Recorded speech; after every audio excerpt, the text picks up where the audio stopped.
So that's a bit of a backstory behind, I guess, how we got to the IPA, the IPA Challenge, my West Coast tour. One of the hardest things to do when we came back was I've made the beer, all inspired and stuff, and naming a beer is quite hard. And I have a bit of a ghostwriter, a bit of a wordsmith that I tap from time to time.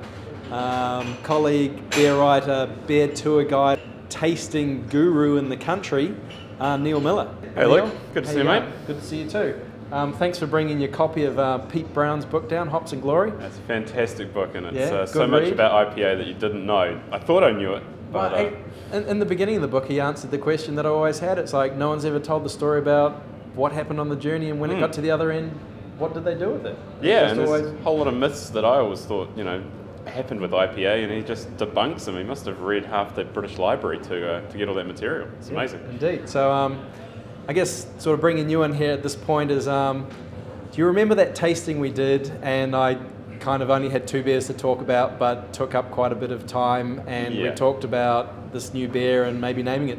Yeah, you kind of put me on the spot. You started talking about your new beer, and it was going to be bigger than Epic Pale Ale, it was going to be bigger than Mayhem, and then you kind of didn't have a name for it, and you turned to me and said, well, what's bigger than Mayhem? And I just said Armageddon.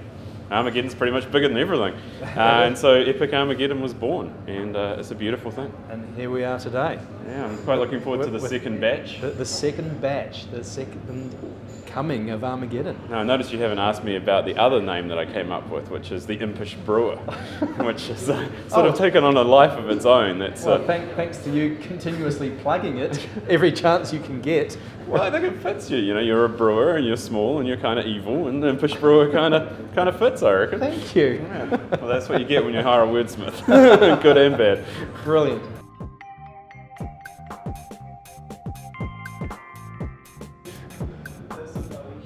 Ha ha ha.